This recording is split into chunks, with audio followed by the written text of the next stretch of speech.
समंदर में हम तो जैसे कि मन को डुबोए हुए हैं, ओ स्नेह सागर।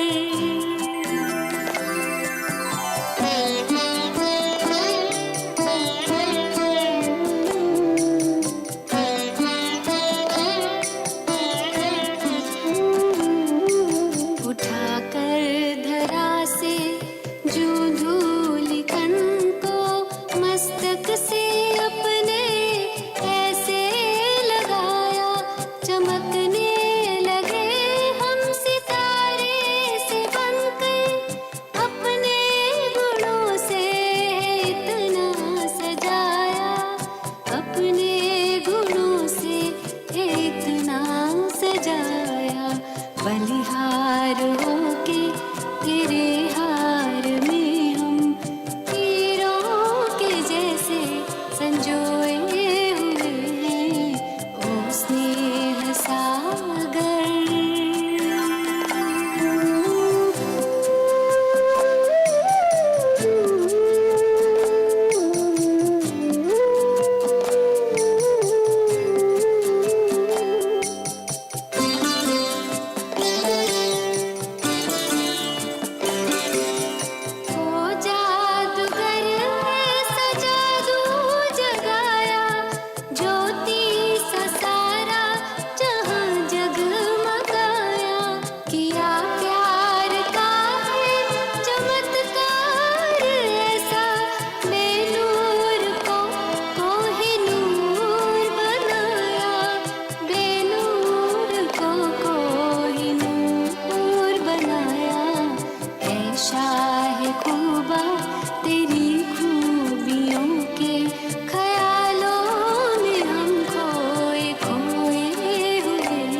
ओम शांति। आज की बाबा की मुरली है देह अभिमान और देही अभिमान। देह अभिमान कब आता है और देही अभिमानी कब बनते हैं, बेहद का दृष्टिकोण अपनाएं तो देह अभिमान कब होता है और देही अभिमान कब होता है, देह अभिमान से क्या नुकसान है और देही अभिमान से क्या फायदे हैं। फिर कहाँ होता है देह अभिमान, कहाँ होता है देही अभिमान, और कहाँ दोनों ही नहीं होता है। कहाँ पर दोनों ही नहीं होते, न देह अभिमान न देही अभिमान। कहाँ होते? नहीं होते परम धाम में। वहाँ न देह अभिमान है न देही अभिमान है, क्योंकि आत्मा तो सुषुप्त अवस्था में है, देह ही नहीं है तो कोई कर्म ही नहीं है। देह है तो देह अभिमान या देही अभिमान की बात आती है। इसलिए परम धाम में दोनों से परे है आत्मा। परंतु सृष्टि पर आते हैं तो देह अभिमान देही अभिमान की बातें आती है। और दूसरा बाबा ने कहा है तुमको कौन सा शौक होना चाहिए। उस दिन तो बाबा ने शौक बताया था, कैसे देही अभिमानी बन जाओ, ये शौक होना चाहिए। और आज बाबा ने सेवा का शौक बताया, कैसे आपके पास पैम्फलेट सदा हो, लिटरेचर सदा हो, एड्रेस बुक भी होना चाहिए, ताकि जहाँ भी जाओ वहाँ बाबा की सेवा कर सको। कई बार होता है ना, जाते हैं ट्रेन में, अब ज्ञान तो दिया, फिर कहेंगे हमको फलानी जगह की एड्रेस बताओ। अब एड्रेस बुक ही नहीं है मेरे पास, तो क्या उनको एड्रेस बुक बताएंगे। इसलिए एड्रेस बुक भी होना चाहिए। फिर साथ साथ मेले होते हैं, कितने कुंभ मेले होते हैं, वहाँ पर पर्चे छपाओ। बाबा बहुत सेवा के भिन्न भिन्न रूप बताते थे और बच्चे बहुत सेवा करते भी थे, ऐसे नहीं कि नहीं, बहुत पर्चे बांटते। आजकल तो सब ऑनलाइन हो गया है, सब कंप्यूटर में हो गया है, तो कुछ भी ऐसी बातें इतनी नहीं होती है, लेकिन पहले तो ये सब बहुत बातें थी। तो सुनेंगे बाबा के महावाक्य। आज 24 जनवरी 2022 है। मीठे बच्चे, 21 जन्मों के लिए सदा सुखी बनने के लिए क्या करना होगा? 21 जन्मों के लिए सदा सुखी बनने के लिए इस थोड़े समय में देही अभिमानी बनने की आदत डालो। हॉबी हो ये भी, हाँ, शौक हो तो 21 जन्मों के लिए सदा सुखी बनना है, तो थोड़े समय में देही अभिमानी बनने की आदत डालो। प्रश्न है, दैवी राजधानी स्थापन करने के लिए हर एक को कौन सा शौक होना चाहिए? देही अभिमानी तो बनना है, ये शौक तो है ज़रूरी, लेकिन आज बाबा ने कहा है दैवी राजधानी स्थापन करने के लिए हर एक को कौन सा शौक होना चाहिए? उत्तर है सर्विस का। सेवा करो, तो जितनी सेवा करेंगे उतनी दैवी राजधानी बढ़ती जाएगी। ज्ञान रत्नों का दान कैसे करें, ये शौक रखो। तुम्हारी ये मिशन है, मिशन माना बड़ा, ये आपका कारोबार है, कार्य है, ये लक्ष्य है, क्या क्या आपको करना है। तुम्हारी ये मिशन है पतितों को पावन बनाने की, इसलिए बच्चों को राजाई की वृद्धि करने के लिए खूब सर्विस करनी है। जहाँ भी मेले आदि लगते हैं, लोग स्नान करने जाते हैं, वहाँ पर्चे छपाकर बांटने हैं। बाबा तो यहाँ तक कहते हैं हवाई जहाज से या हेलीकॉप्टर से भी पर्चे आप गिराओ तो भक्तों को वो मिले। मिसाल देते, एक भाई अपना अनुभव सुनाता था कि बहुत भक्ति की और वो हरिद्वार में रहता था, बहुत भक्ति करता था, लेकिन भगवान नहीं मिला। भगवान मिलना है, भगवान चाहिए। और भगवान को कहता था, हे भगवान, अगर तुम आज हमको दर्शन नहीं दोगे तो मैं अपना गला काट दूंगा। यहाँ तक का तो अपनी छत पर टहल रहा था और भगवान से ही बातें कर रहा था। तो उसी समय वो हेलीकॉप्टर, वो मेला चल रहा था, तो हेलीकॉप्टर से गिरा रहे थे पर्चे बाबा के बच्चे। तो वो एक पर्चा उनके वो टेरेस पर ऊपर छत पर वो आके गिरा। उसको लगा ये क्या गिरा है आकाश से। तो जब उठाया तो पर्चा था, तो उस पर सबसे पहले लिखा था ईश्वरीय निमंत्रण। अब ईश्वरीय निमंत्रण सुन करके पढ़ करके चौंक गया, ये क्या ईश्वरीय निमंत्रण। तो फिर अंदर में पढ़ा कि यहाँ मेला है, आकर के देखें। तो गया वो मेला देखने, और मेला देखने गया, उसको परमात्मा का परिचय मिला। वहाँ पर थोड़ा मेडिटेशन किया तो उसको इतना अच्छा अनुभव हुआ जो बात मत पूछो, और फिर बाबा का बच्चा बन गया। तो बाबा कहते हैं ऐसे भी बहुत सेवा हो सकती है। तो ज्ञान रत्नों का दान कैसे करें ये शौक रखो। जहाँ भी मेले आदि लगते हैं, लोग स्नान करने जाते हैं, वहाँ पर्चे छपाकर बांटने हैं, ढिंडोरा पिटवाना है। गीत है, तुम्हें पाके हमने जहाँ पा लिया। ओम शांति। निराकार शिव बाबा बैठकर बच्चों को समझाते हैं कि बच्चे देही अभिमानी भव। ये कौन कह सकता है? रूहानी बाप ही कह सकता है, बच्चे देही अभिमानी भव, क्योंकि खुद सदा देही अभिमानी है। अपने को आत्मा समझो और बाप को याद करो।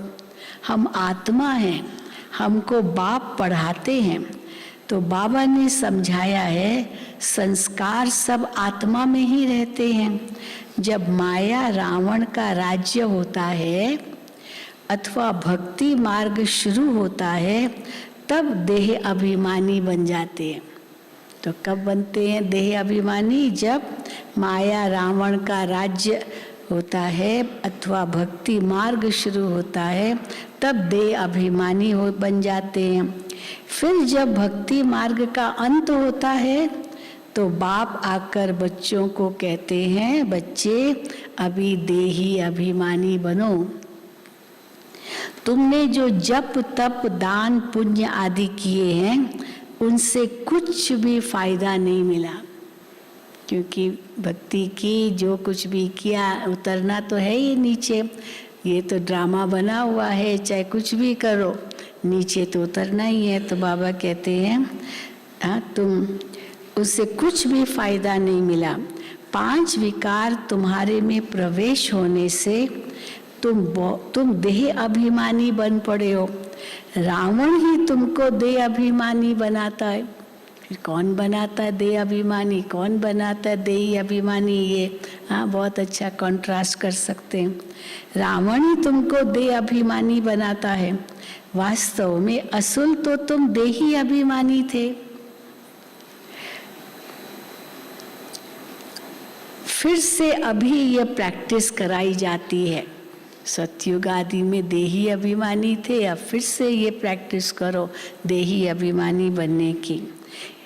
फिर से ये प्रैक्टिस कराई जाती है कि अपने को आत्मा समझो। ये पुराना शरीर हमको छोड़ नया जाकर लेना है। ये भी देही अभिमानी बनना है ना। ये पुराना चोला इसका ममत्व मिटाना है, नया चोला लेना है। सतयुग में ये 5 विकार होते नहीं हैं। देवी देवता जिनको श्रेष्ठ पावन कहा जाता है, वो सदैव आत्म अभिमानी होने के कारण, देवताएं सदा आत्म अभिमानी होने के कारण 21 जन्म सदा सुखी रहते हैं। आत्म अभिमानी होंगे तो सुखी होंगे जरूर। 21 जन्म वो सदा सुखी रहते हैं। फिर जब रावण राज्य होता है तो तुम बदल कर देह अभिमानी बन जाते हो। इनको देही अभिमान को क्या कहेंगे? Soul consciousness. और देह अभिमान को बाबा इंग्लिश शब्द यूज कर रहे हैं, उनको कहेंगे बॉडी कॉन्शियसनेस। निराकारी दुनिया में तो बॉडी कॉन्शियस और सोल कॉन्शियस का प्रश्न ही नहीं उठता है, दोनों ही नहीं है, क्योंकि शरीर ही नहीं है। तो ये क्योंकि वो तो है ही साइलेंस वर्ल्ड। कर्म में आओ, आवाज में आओ, तब देह अभिमान देही अभिमान का पता चलता है। वो तो है ही साइलेंस वर्ल्ड। ये संस्कार इस संगम पर ही होते हैं। देही अभिमानी बनने के संस्कार इस संगम पर ही धारण करने होते हैं। तुमको देह अभिमानी से देही अभिमानी बनाया जाता है। सतयुग में तुम देही अभिमानी होने कारण दुख नहीं उठाते थे, कोई दुख नहीं था। देह अभिमानी दुख का कारण है ना। देह अभिमान होगा तो अभिमान तो आएगा, फिर कुछ ने कुछ कह दिया तो उसी समय इंसल्ट फील होती है, फिर इंसल्ट हुई तो अभिमान आया, तो अपमान महसूस हुआ तो दुख हुआ। तो बाबा कहते हैं सतयुग में तुम देही अभिमानी होने कारण दुख नहीं उठाते हो, क्योंकि नॉलेज है कि हम तो आत्मा हैं। यहाँ तो सब अपने को देह समझते हैं। बाप आकर समझाते हैं, बच्चे अभी देही अभिमानी बनो तो विकर्म विनाश होंगे। हाँ, देही अभिमानी से ही विकर्म विनाश होंगे। फिर तुम विकर्मा जीत बन जाते हो। शरीर भी है, राज्य भी करते हो सतयुग में। हाँ, विकर्मा जीत बन जाते हो, फिर तुम सतयुग में जाते हो तो वहाँ तो शरीर भी है, राज्य भी करते हो, तो भी आत्मा अभिमानी हो। ये जो तुमको शिक्षा मिलती है, इससे तुम आत्म अभिमानी बन जाते हो। कैसे बनते हैं आत्म अभिमानी? बाबा बनाते, पर कैसे बनाते हैं? ये शिक्षा दे करके तुम आत्म अभिमानी बन जाते हो, सदैव सुखी रहते हो। सोल कॉन्शियस होने से ही तुम्हारे विकर्म विनाश होते हैं। इसलिए बाबा समझाते हैं, याद करते रहो तो विकर्म विनाश होंगे। वो गंगा स्नान जाकर करते हैं, परंतु वो कोई पतित पावनी तो है नहीं। गंगा पतित पावनी तो है नहीं। हाँ, क्यों बाबा कहते हैं? क्योंकि न योग अग्नि है जिससे विकर्म भस्म हो। वो तो केवल पानी है, जल है, चलो ठीक है जल है, लेकिन वो अग्नि रूप तो नहीं है जिससे विकर्म विनाश हो। ऐसे ऐसे मौकों पर तुम बच्चों को सर्विस करने का चांस मिलता है। जैसा समय वैसी सर्विस। अब आजकल तो ये सब सर्विस नहीं होती है, आजकल ऑनलाइन सर्विस बहुत हो गई है। आ नहीं सकते तो ऑनलाइन सर्विस। पहले ज़माने में ऑनलाइन सर्विस की तो कोई बात ही नहीं थी। ढेर मनुष्य स्नान करने जाते होंगे। कुंभ के मेले पर सब जगह स्नान करते हैं। कोई सागर पर, कोई नदी में भी जाते हैं। तो सबको बांटने के लिए कितने पर्चे छपाने पड़े। खूब बांटने चाहिए। पॉइंट्स ही सिर्फ ये हो, क्या हो पर्चे में? बहनों और भाइयों। बाबा ने एक मुरली में कहा था, ऊपर से लिखो ईश्वरीय निमंत्रण, तो आकर्षण होगा। क्या है ईश्वरीय निमंत्रण? वैसे ईश्वरीय निमंत्रण कहना माना परमात्मा बुलावा दे रहा है कि अब आओ, शरीर छोड़ना है, मरने का निमंत्रण होता है ना, ईश्वरीय निमंत्रण उसको कहेंगे। तो ये तो कुछ अलग ही बात है। तो बाबा कहते हैं तो बहनों भाइयों विचार करो, पतित पावन ज्ञान सागर और उनसे निकली हुई ज्ञान नदियों द्वारा तुम पावन बन सकते हो। व इस पानी के सागर और नदियों से तुम पावन बन सकते हो। इस पहेली को हल किया तो सेकंड में तुम जीवन मुक्ति पा सकते हो। राज्य भाग्य का वर्षा भी पा सकते हो। ऐसे ऐसे पर्चे हर एक सेंटर छपा ले। नदियां तो सब जगह है, जाते हैं लोग स्नान करने, और सब नदियों को पतित पावनी भी कहते, पर खास गंगा नदी को कहते हैं। नदियां तो सब जगह है, दुनिया में सब जगह नदियां, पर वहाँ तो ऐसे नहीं कहते। नदियां निकलती है बहुत दूर से, गंगोत्री से गंगा नदी, जमुनोत्री से जमुना नदी। तो कहाँ पहाड़ों से, वो भी सागर, वो भी बरसात का पानी आता है और वो कैसे नदियाँ बन जाती है। नदियाँ निकलती है बहुत दूर से। नदियाँ तो जहाँ तहाँ बहुत है, फिर क्यों कहते हैं इसी नदी में स्नान करने से पावन होंगे? खास एक जगह पर इतना खर्चा कर तकलीफ करके क्यों जाते हैं? खास हर की पौड़ी में स्नान करने जाते हैं, समझते हैं वहाँ तो वो तो पतित पावनी स्थान है, पर वैसे भी वहाँ जड़ी बूटियाँ बहुत होगी ना, इसीलिए गंगा जल वहीं का लेते और रखते हैं और कहते हैं वो गंगा जल खराब भी नहीं होता है। तो बाबा कहते हैं तो फिर क्यों कहते हैं कि इसी नदी में स्नान करने से पावन होंगे, खास एक जगह पर इतना खर्चा कर तकलीफ करके क्यों जाते हैं? ऐसे तो नहीं एक दिन स्नान करने से पावन हो जाएंगे। अब जन्म जन्मांतर का पाप है तो क्या एक दिन स्नान करने से पावन हो जाएंगे? स्नान तो जन्म जन्मांतर करते आए हैं, सतयुग में भी स्नान करते हैं, वहाँ करेंगे, नदियों में स्नान करेंगे देवताएं।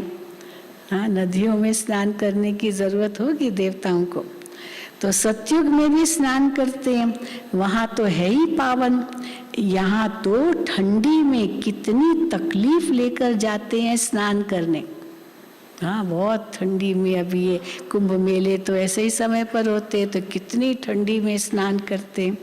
यहाँ तो ठंडी में कितनी तकलीफ लेकर जाते हैं स्नान करने, तो उन्हों को समझाना है, अंधों की लाठी बनना है, सुजाग करना है।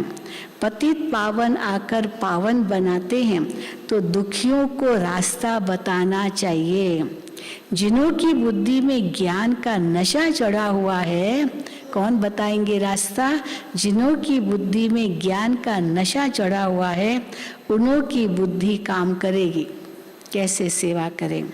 ये चित्र 2-3 लाख सभी भाषाओं में होने चाहिए, क्योंकि कुंभ मेलों पर तो कितने कहाँ से लोग आते, केवल हिंदी तो नहीं पढ़ते, इंग्लिश भी चाहिए, मराठी, गुजराती, तमिल, सब भाषाएं चाहिए। तो ये चित्र 2-3 लाख सभी भाषाओं में होने चाहिए।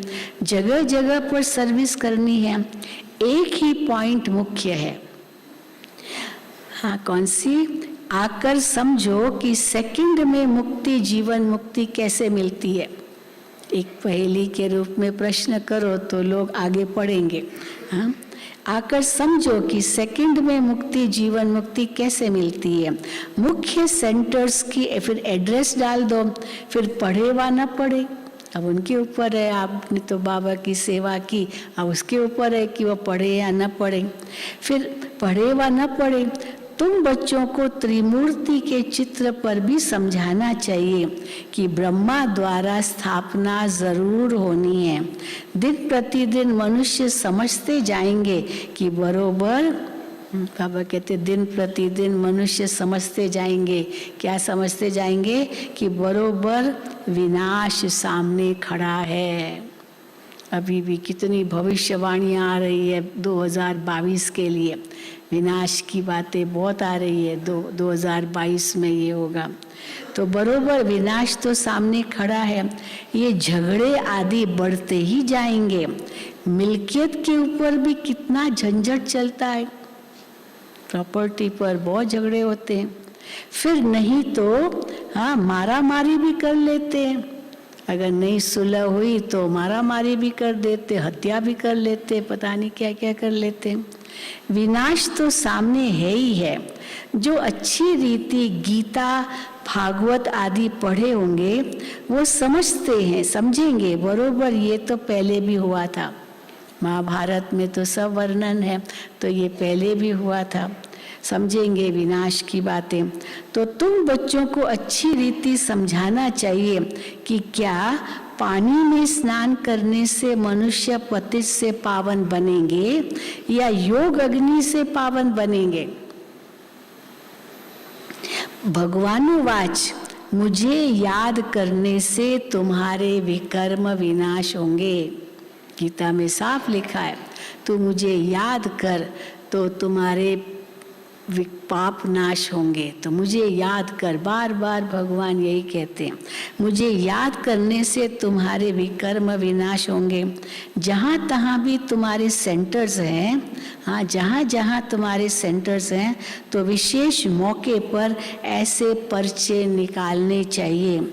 मेले भी बहुत लगते हैं जिसमें ढेर मनुष्य जाते हैं, परंतु समझेंगे कोई मुश्किल। पता है कि यहाँ सब तो नहीं समझेंगे, पर पर्चे बांटने हैं ताकि लोगों को कुछ तो संदेश मिले। तो बाबा कहते हैं परंतु समझेंगे कोई मुश्किल ही, पर्चे बांटने के लिए भी बहुत चाहिए, बहुत पर्चे बनाने पड़े बांटने के लिए, जो फिर समझा सके। ऐसी जगह खड़ा रहना चाहिए। अब खड़े रहो ऐसी जगह तो जहाँ से लोग गुजरते हैं तो उनको हाथ में पर्चा पकड़ा सकते हैं, ऐसी जगह खड़ा रहना चाहिए। ये है ज्ञान रत्न। सर्विस का बहुत शौक रखना चाहिए। हम अपनी दैवी बादशाही स्थापन करते हैं ना, ये है ही मनुष्य को देवता अथवा पतित को पावन बनाने की मिशन।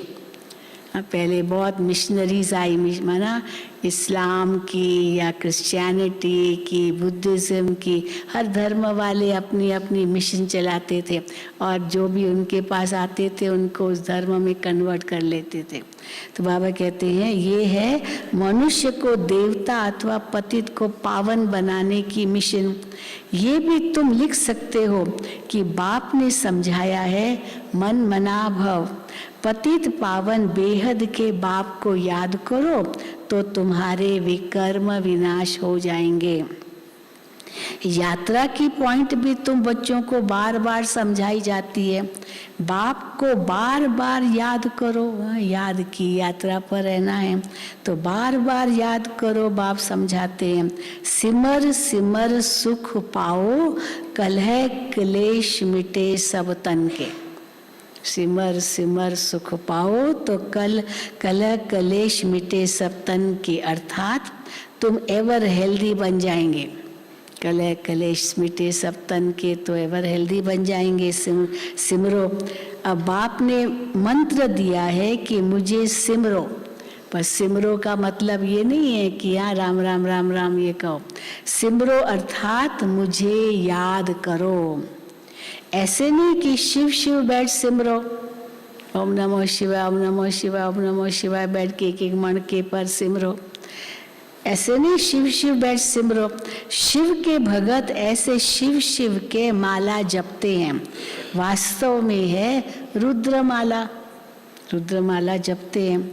शिव और सालीग्राम, तो बाबा कहते हैं शिव और सालीग्राम, और ऊपर में है शिव, जो फूल है वो है शिव बाबा, ऊपर में है शिव, बाकी है छोटे छोटे दाने अर्थात आत्माएं। आत्मा इतनी छोटी बिंदी है, काले दानों की भी माला होती है। तो शिव की माला भी बनी हुई है, रुद्राक्ष माला, ये शिव की माला है, शिव रुद्र की माला है। आत्मा को अपने बाप को याद करना है, बाकी मुख से शिव शिव बोलना नहीं है। शिव शिव कहने से फिर बुद्धि योग माला तरफ चली जाएगी, क्योंकि शिव शिव शिव बोलना है तो माना जाप करना है, तो जाप करना है तो माला चाहिए, तो फिर बुद्धि माला तरफ चली जाएगी, तो बुद्धि योग माला तरफ चला जाएगा। अर्थ तो कुछ समझते नहीं है। शिव शिव जपने से विकर्म विनाश थोड़ी होंगे। शिव शिव जपने से विकर्म विनाश थोड़ी होंगे। वो तो उनको नंबर मिलता है कि 1,00,000 बार सारे दिन में शिव ओम नमो शिवाय जपना है।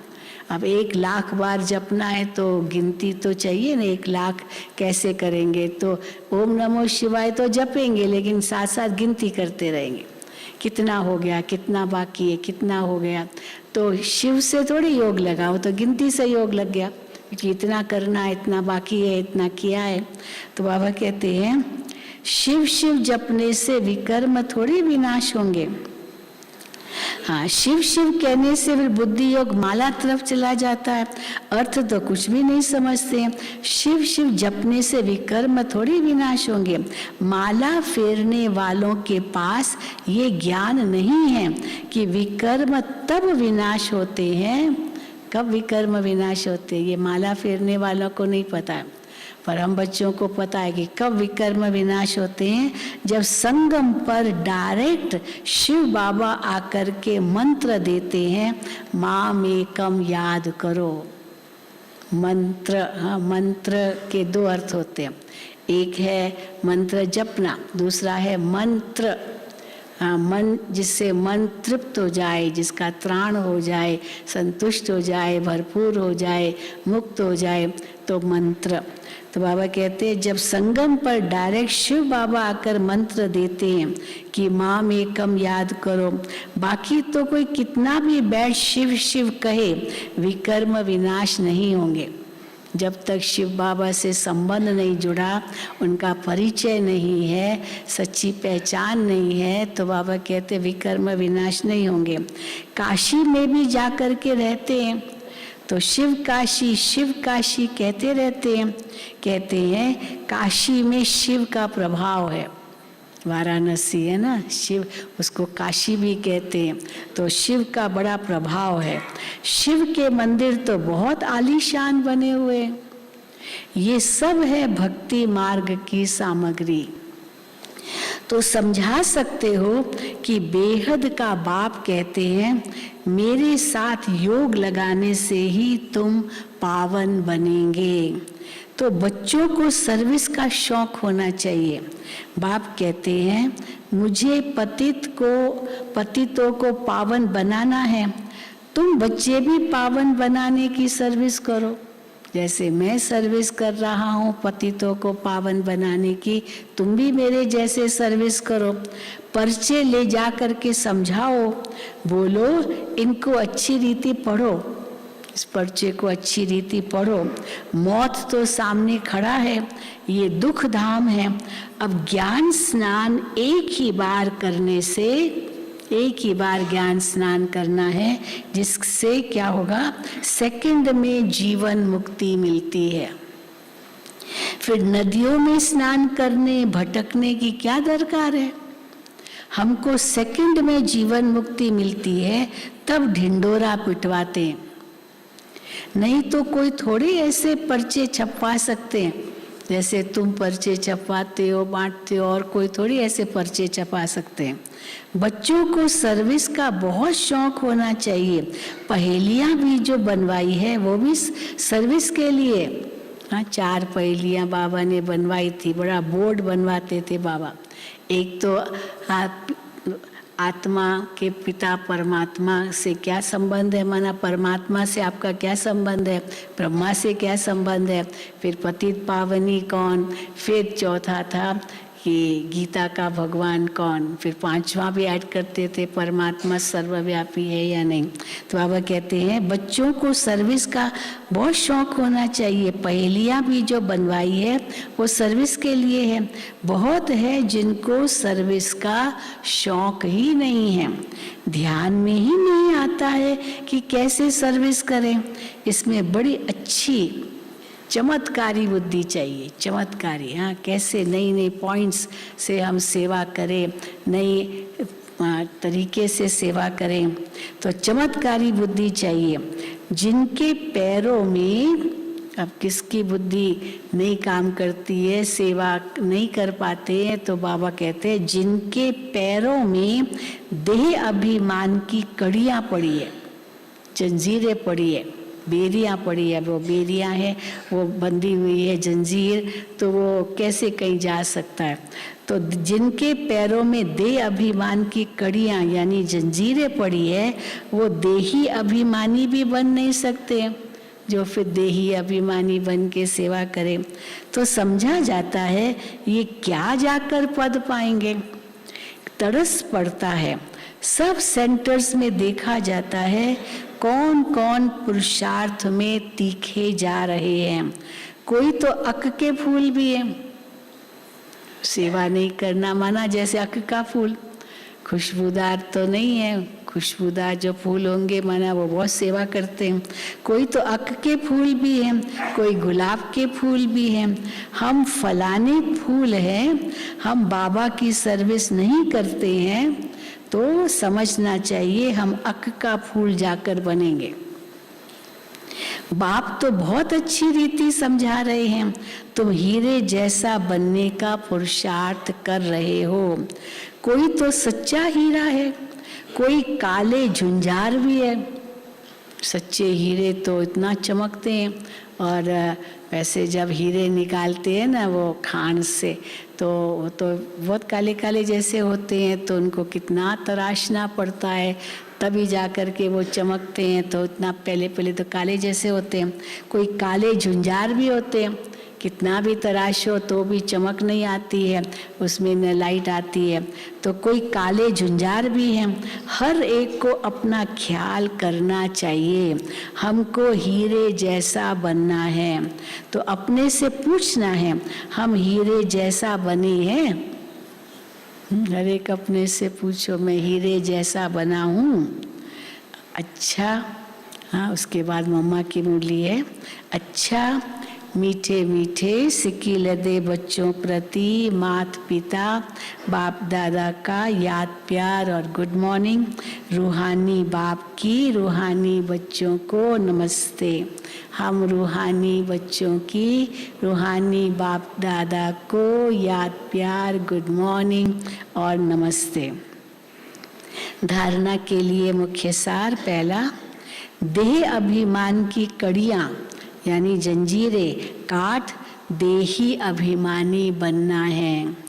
सोल कॉन्शियस रहने का संस्कार डालना है। देही अभिमानी बनने का संस्कार डालना है। दूसरा, सर्विस का बहुत शौक रखना है। बाप समान पतित से पावन बनाने की सेवा करनी है। सच्चा हीरा बनना है।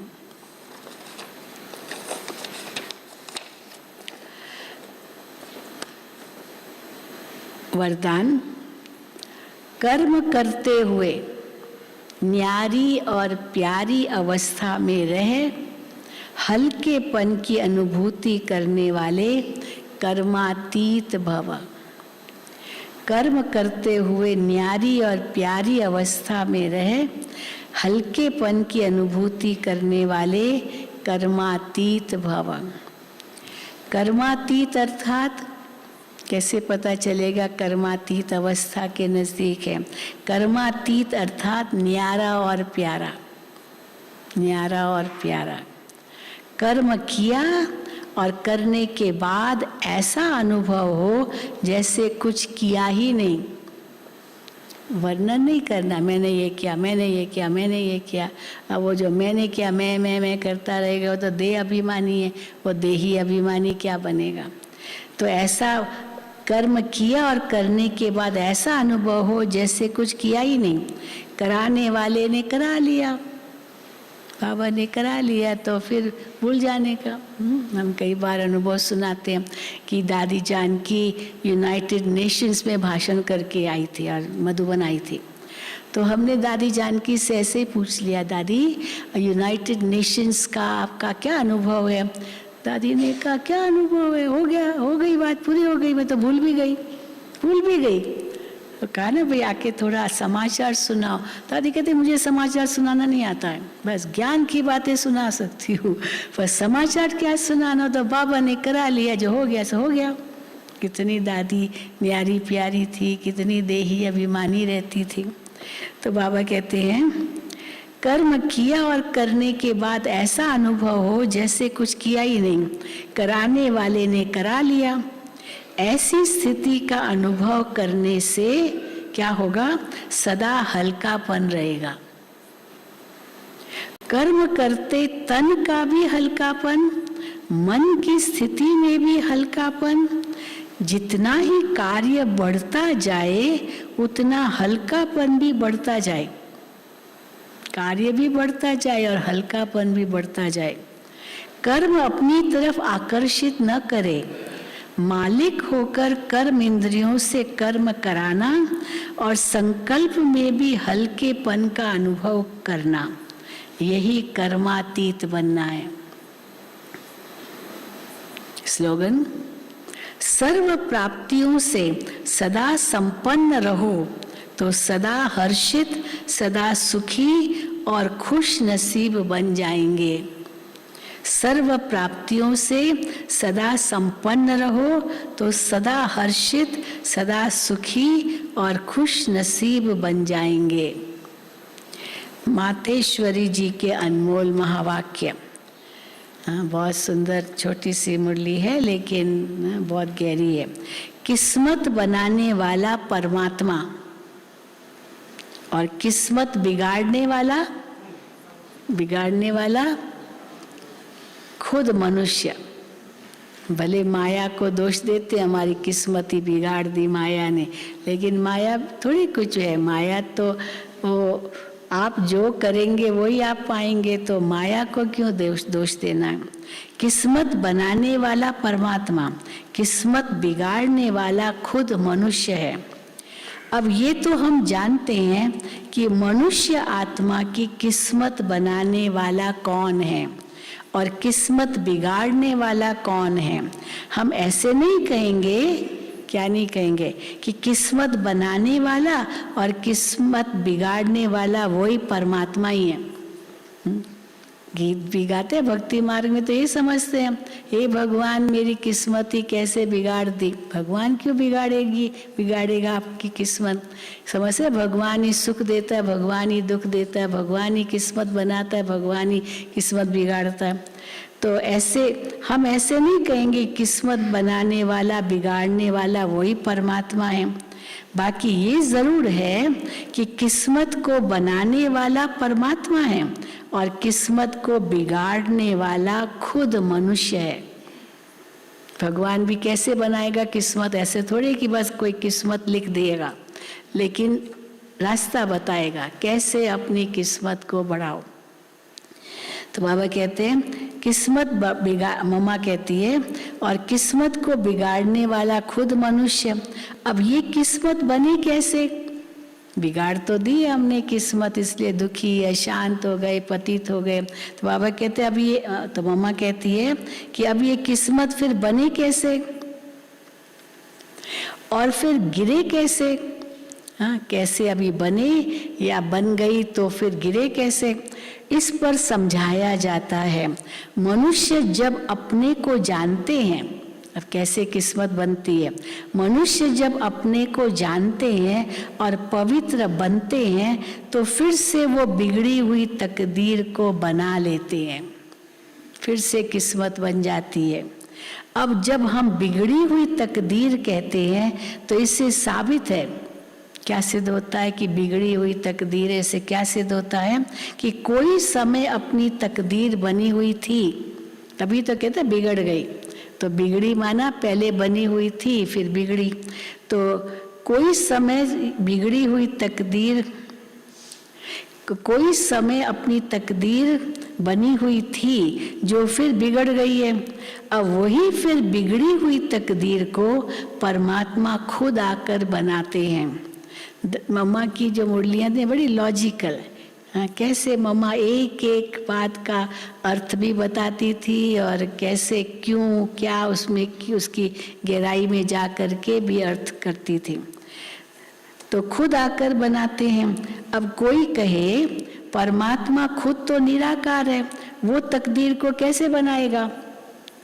इस पर समझाया जाता है कि निराकार परमात्मा कैसे अपने साकार ब्रह्मा तन द्वारा अविनाशी नॉलेज द्वारा हमारी बिगड़ी हुई तकदीर को बनाते हैं। अब ये नॉलेज देना परमात्मा का काम है, बाकी मनुष्य आत्माएं एक दो की तकदीर को नहीं जगा सकते जब तक वो खुद न जागे। कितना भी किसको जगाने की कोशिश करो, खूब ज्ञान दो, पर खुद जब तक थोड़ी मेहनत न करे तब तक तो सोया ही रहेगा। बाकी मनुष्य आत्माएं एक दो की तकदीर को नहीं जगा सकते। तकदीर को जगाने वाला एक ही परमात्मा है, तभी तो उन्हों का यादगार मंदिर कायम है। इतने शिव के मंदिर है तो शिव बाबा ने आकर सबकी तकदीर जगाई है। अच्छा, लवलीन स्थिति का अनुभव करें। जिस समय जिस संबंध की आवश्यकता हो उसी संबंध से भगवान को अपना बना लो। आपके हाथ में है। जिस समय जिस संबंध की आवश्यकता हो उसी संबंध से भगवान को अपना बना लो। दिल से कहो मेरा बाबा और बाबा कहे मेरे बच्चे, इसी स्नेह के सागर में समा जाओ। यह स्नेह क्या बन जाएगा? यह स्नेह छत्र छाया का काम करता है। बाबा के स्नेह में समा जाओ तो ये छत्र छाया का काम करता है। इसके अंदर माया आ नहीं सकती। अच्छा, ओम शांति, ओम शांति, ओम शांति। चलो, आज तो बहुत ठंडी थी कि कितनी का माइनस तक चली गई थी। अभी भी आ रहे थे तो 2 डिग्री दिखा रहा था, तो 2 डिग्री तक गए। पर यहाँ तो अच्छा लग रहा है ना, हाँ, गर्मी मिल रही है।